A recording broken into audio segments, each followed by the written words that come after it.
Saviez-vous que l'un des plus grands missionnaires de l'histoire de l'Église a commencé son parcours en étant son ennemi mortel? Je suis Saul de Tarse, un homme qui, pendant longtemps, a persécuté les chrétiens avec un zèle implacable. Je les considérais comme une menace pour notre foi et notre tradition. Je croyais que le christianisme devait être éradiqué, et j'étais prêt à faire tout ce qui était nécessaire pour atteindre cet objectif. Mais mon histoire ne s'arrête pas là. Moi qui avais tenté de détruire l'Église, je suis devenu l'un de ses plus grands défenseurs. Que m'est-il arrivé? Comment cela a-t-il été possible?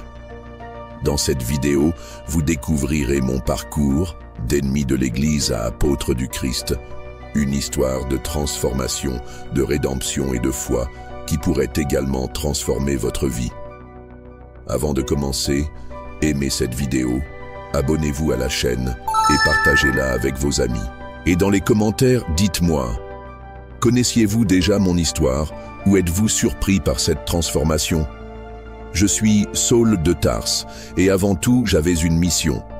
Ma vie était définie par mon dévouement à la loi de Moïse et par la protection de notre tradition juive. La foi que nos ancêtres avaient préservée pendant des siècles m'était précieuse et toute menace contre elle devait être éradiquée. C'est ce que je faisais, traquer les disciples de Jésus. Je considérais ces chrétiens comme des hérétiques, diffusant un évangile qui offensait notre foi. L'histoire d'un homme nommé Jésus de Nazareth, qui prétendait être le Fils de Dieu, me semblait absurde. Ce qu'il avait fait était une offense à tout ce en quoi nous croyions. Je poursuivais ses disciples sans relâche. À cette époque, Jérusalem était le centre de notre foi et tout ce qui se passait autour de ce mouvement chrétien me semblait être un cancer qu'il fallait extirper. J'étais impitoyable et mon objectif était simple: détruire cette secte. Je suis allé voir le grand prêtre et j'ai demandé des lettres d'autorisation pour arrêter les chrétiens de Damas. Une fois l'autorisation obtenue, je suis parti, déterminé à mettre fin à cette menace. Mais en chemin vers Damas, quelque chose s'est produit, quelque chose qui allait changer ma vie à jamais. Alors que je voyageais vers Damas, j'étais totalement concentré sur ma mission. Je n'avais aucun doute sur ce que je faisais.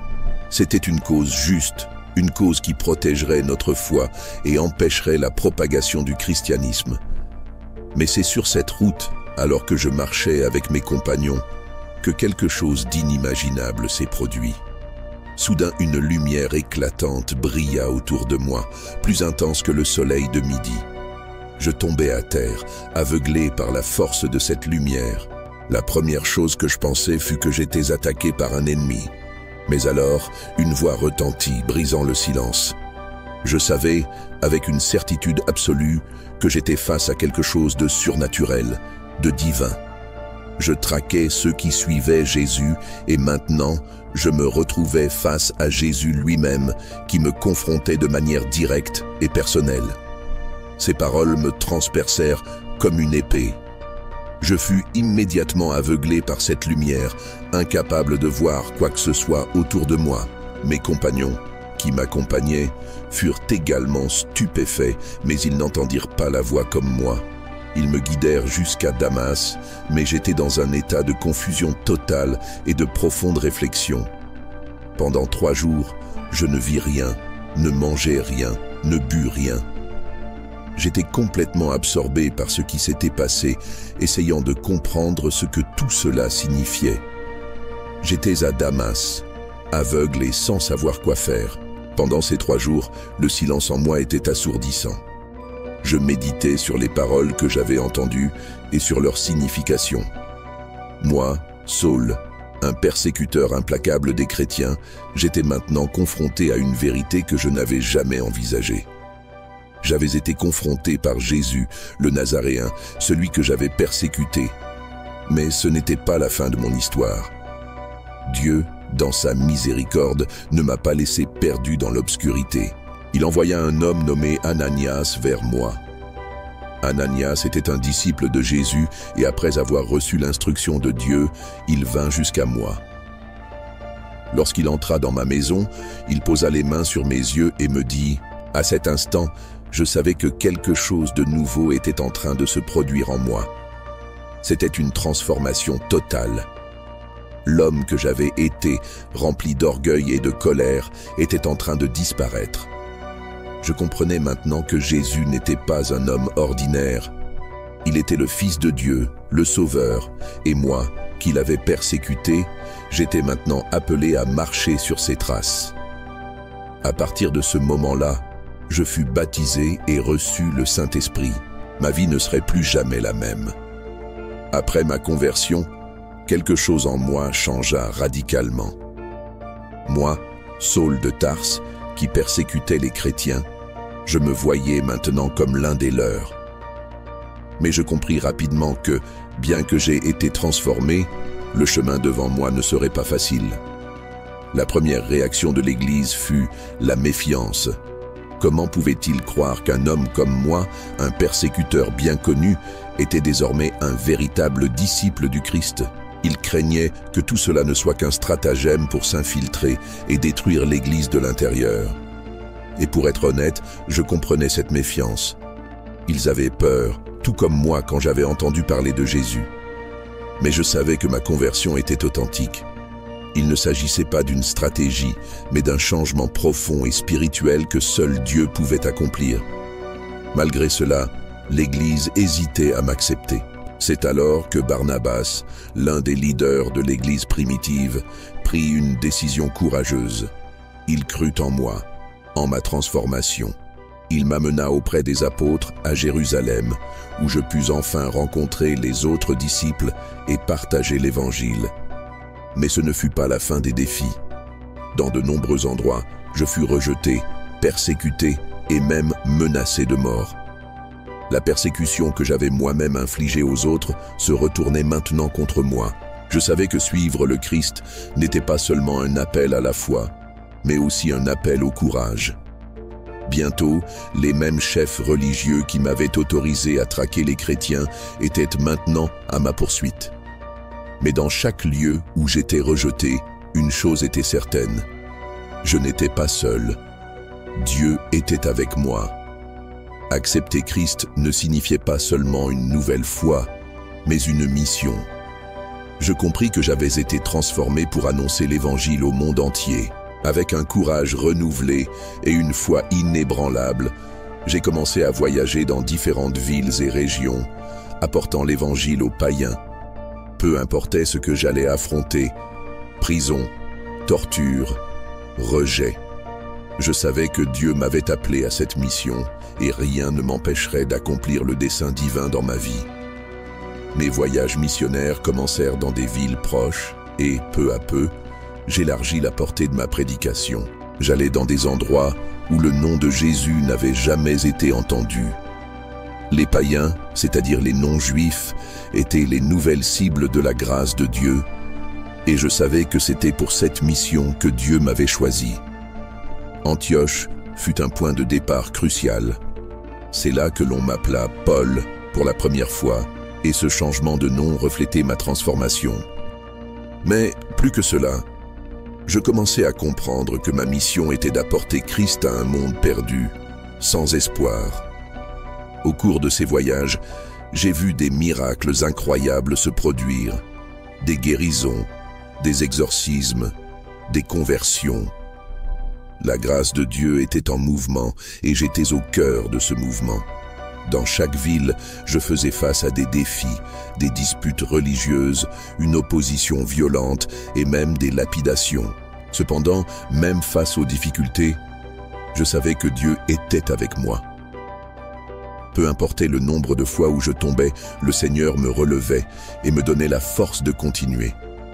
La vérité, c'est qu'à chaque voyage, à chaque prédication, je réalisais que l'Évangile n'était pas seulement destiné aux Juifs, mais à toutes les personnes, de toutes les nations. Dieu appelait les païens, et j'étais celui qu'il avait choisi pour leur transmettre ce message. Alors que je voyageais et prêchais l'Évangile, quelque chose d'extraordinaire se produisait. Dieu m'inspirait à écrire des lettres aux églises que j'avais fondées. Ces lettres, souvent rédigées en prison, devinrent une partie essentielle de l'enseignement chrétien. À travers elle, je pouvais guider les nouvelles communautés de foi, corriger les erreurs, offrir du réconfort et souligner l'importance de vivre selon l'Évangile. Ces épîtres, comme on les appelle, se répandirent dans tout le monde chrétien. Dans leurs lignes, je parlais de la foi en Christ, de l'importance de la grâce et du salut, et de la manière dont nous devions vivre en tant qu'enfants de Dieu. J'étais inspiré à parler de l'unité de l'Église, de la justification par la foi et de la vie chrétienne pratique. Mes lettres abordaient des sujets profonds et concrets, et avec le temps, elles contribuèrent à façonner la théologie chrétienne que nous connaissons aujourd'hui. L'Épître aux Romains, par exemple, traite de la justification par la foi. L'idée que nous sommes sauvés par la grâce de Dieu et non par nos propres œuvres.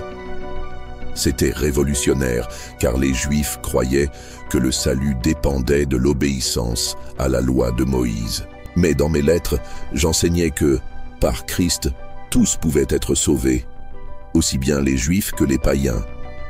J'ai aussi écrit aux Corinthiens, les avertissant contre la division et l'immoralité au sein de l'Église, et aux Éphésiens, leur enseignant l'importance de l'unité et de l'armure de Dieu pour résister au mal. Chaque lettre avait un but, édifier l'Église, corriger les erreurs et renforcer la foi des chrétiens en Christ.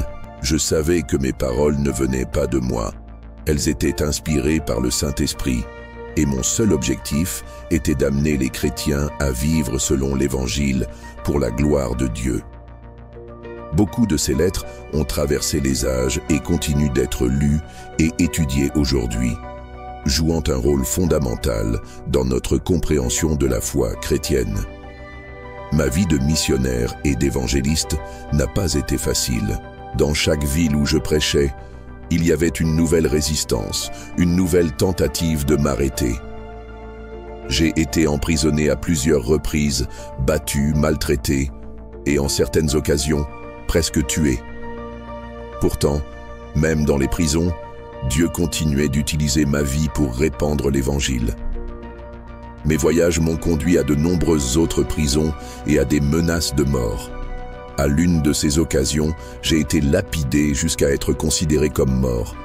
Mais Dieu m'a ressuscité. J'ai été rejeté, persécuté et condamné. Mais rien ne pouvait m'arrêter. Je savais que ma mission était en train d'être accomplie, non par ma propre force, mais par la force de Dieu qui était en moi.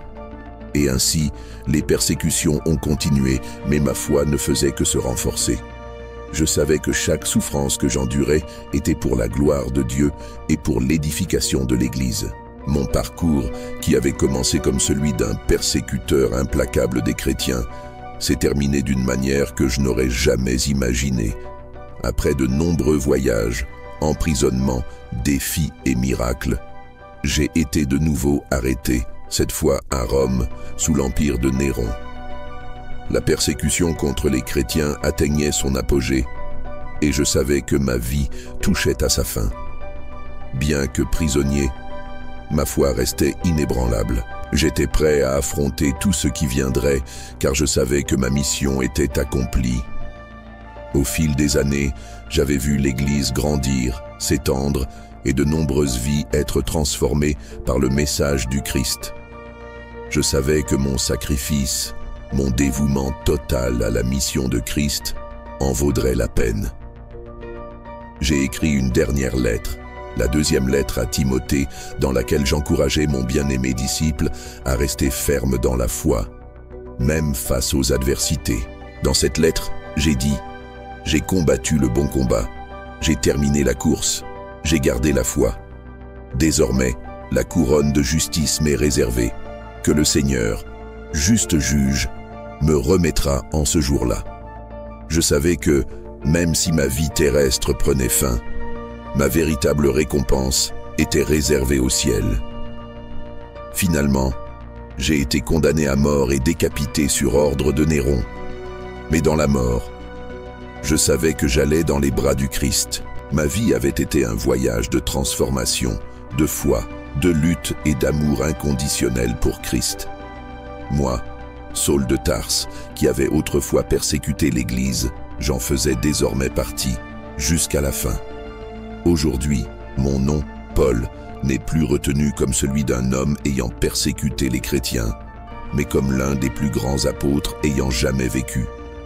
Mon voyage, de persécuteur à apôtre du Christ, est une preuve que personne n'est hors de portée de la grâce de Dieu. Peu importe ce que tu as fait dans le passé, Dieu peut transformer ta vie, tout comme il a transformé la mienne. Maintenant, mon ami, je veux t'inviter à faire cette prière avec moi. Je sais que, tout comme cela s'est produit pour moi, Dieu peut transformer ta vie. Peu importe ce qui s'est passé dans le passé. Aujourd'hui est le jour pour tout lui remettre. Et tu peux expérimenter la même grâce et la même transformation que j'ai vécue. Il n'y a pas de péché plus grand que l'amour de Dieu et il t'appelle à une nouvelle vie. Ferme les yeux, ouvre ton cœur et fais cette prière avec moi maintenant. Prions, peu importe ce que j'ai fait, ton amour est plus grand que tout ce que j'ai pu commettre. Je te demande, Seigneur, de venir maintenant par ta grâce me transformer. Je ne veux plus vivre dans l'erreur, la culpabilité, la peur ou la honte.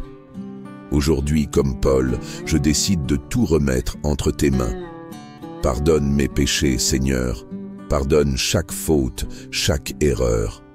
Je crois qu'à travers ta croix, mon passé est effacé et que je suis une nouvelle créature en toi. Seigneur, je te donne ma vie.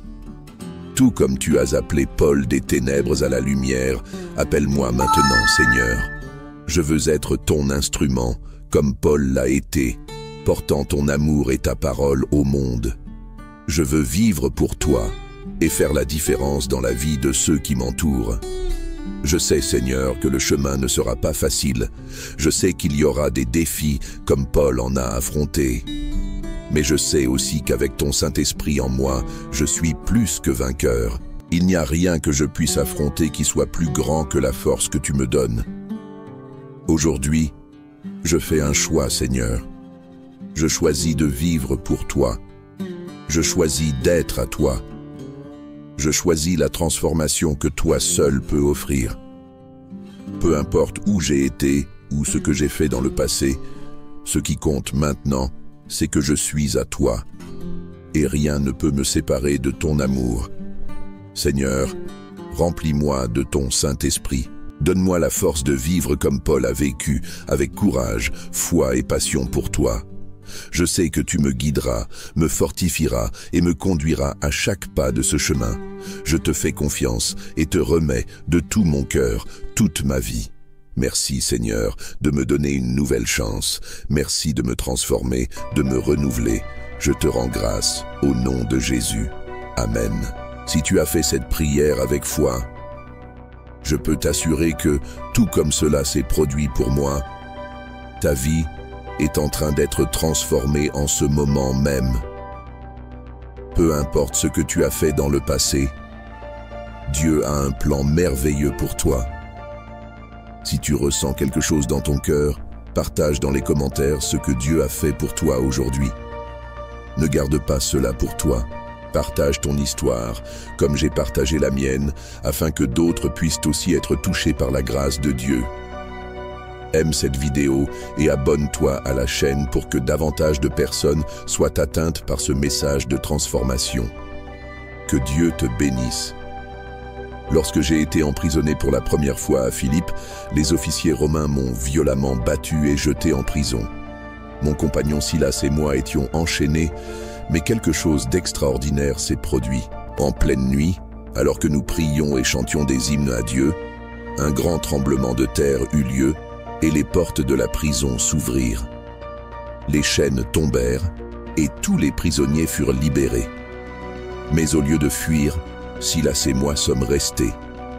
Grâce à notre attitude, le geôlier et sa famille se sont convertis au christianisme. Cette expérience fut une leçon profonde pour moi.